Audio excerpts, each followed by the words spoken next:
ना सांग माने welcome to my Priyadarshini kitchen. चलतु सांग माने आज आमर छोट माछ आसी तादे गोटे कौन रेसिपी बनैबा। चलतु ताकू एबे भल भाव धोईदबा। चलतु एबे आमे माछ भाजिया। माछ को भल भाव धोई देइछि, ताकू हल्दी तेल देइकि लुण गोले दे रखि देथिली। एबे चलो माछ भाजिबा। ये आमे तावा रे भाजिबा आउ चुली रे। आमर तावा को किसी समय गरम करदेबा, तापरे माछ पकेबा, नहले माछ गुड़ा उठिबनी। तो माछ तावा रे पड़ीगला, ताकू आमे भाजिबा। चूना माछ भाजी को रखिछि।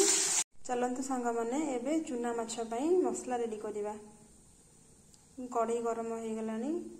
चूना माछर बेसर बनैया पई चलंतु एबे मसला कसिबा टिके।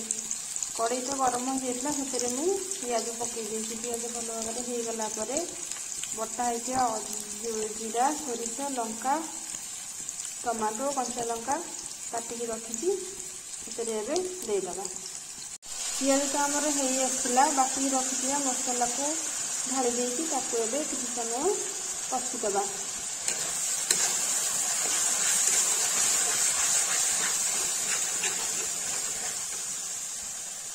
मसला तो आमर हो गलानी, सेतरे अल्प टिके पानी देबा आउ माछ को पकेइदबा।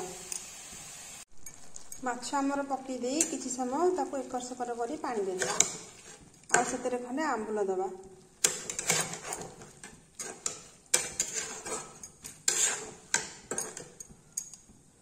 चलंतु माछ तो कसी हो गलानी, सेतरे आमे पानी दे देबा सिजिया पई। एठी मु पानी दे देइछि माछरे 15-20 मिनिट खंडे फुटिया पई छाड़ी देबा। प्रथमे हाई फ्लेम रे ताको फुटै देबा, तापरे फुटी गला परे सिम कर देबा। हमर महुराली चूना माछर बेसर बनी गला। एबे आमे गैस को बंद कर देबा। रहउछि। जय जगन्नाथ।